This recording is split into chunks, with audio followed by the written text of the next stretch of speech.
আমি হাদির রক্তের কসম দিয়ে বলছি, বাংলাদেশের প্রতিটি ভারতীয় প্রতিষ্ঠানের বিরুদ্ধে আমরা প্রতিরোধ সংগ্রাম শুরু করব।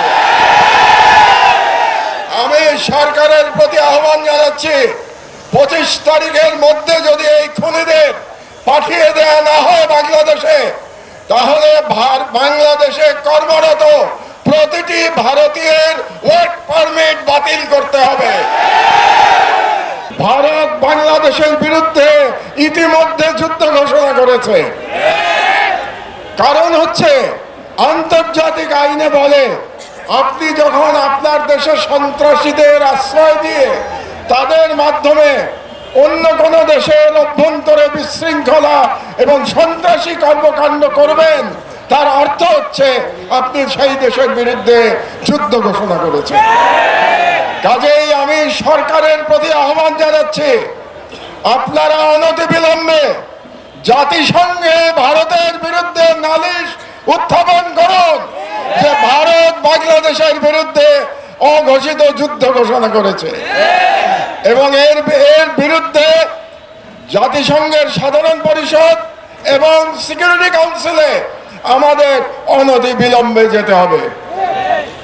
2 নম্বর, রাজনৈতিক দলগুলোর উদ্দেশ্যে আমি বলতে চাই, অনেক রাজনৈতিক নেতা বলে থাকেন যে ভারতের সাথে বন্ধুত্ব করা ছাড়া নাকি ক্ষমতায় যাওয়া যায় না, কিংবা ক্ষমতায় গেলেও টিকে থাকা যায় না।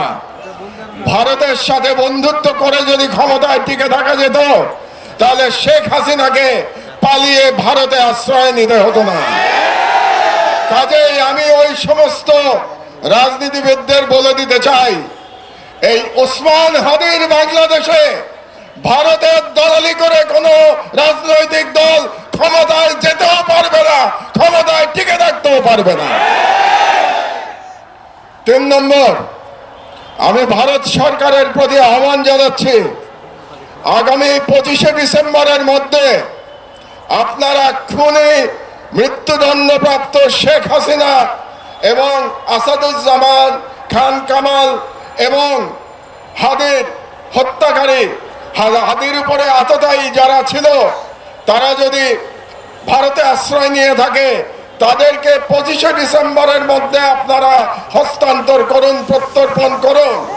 না হলে আমি হাদির রক্তের কসম দিয়ে বলছি, বাংলাদেশের প্রতিটি ভারতীয় প্রতিষ্ঠানের বিরুদ্ধে আমরা প্রতিরোধ সংগ্রাম শুরু করব। আমি সরকারের প্রতি আহ্বান জানাচ্ছি, 25 তারিখের মধ্যে যদি এই খুনিদের পাঠিয়ে দেয়া না হয় বাংলাদেশে, তাহলে বাংলাদেশে কর্মরত প্রতিটি ভারতীয়ের ওয়ার্ক পারমিট বাতিল করতে হবে। আর আমি জনগণের উদ্দেশ্যে বলতে চাই, এই অথর্ব স্বরাষ্ট্র মন্ত্রণালয় দিয়ে আমাদের নিরাপত্তা পাওয়া যাবে না। কাজেই তাদের আশা আমাদের ছেড়ে দিতে হবে। কাজেই জনগণের প্রতি আমি আহ্বান জানাচ্ছি, প্রতিটি ওয়ার্ডে আপনারা আইন শৃঙ্খলা কমিটি গঠন করুন। সমস্ত রাজনৈতিক দল মিলে একসাথে কমিটি গঠন করুন। তাদের দায়িত্ব হবে ফ্যাসিবাদী এবং ফ্যাসিবাদী দোসরদের চিহ্নিত করে তাদেরকে আইনের হাতে সোপর্দ করা। এই দায়িত্ব জনগণকেই নিতে হবে। এই কটি কথাই আমি আজকে বলতে চাই।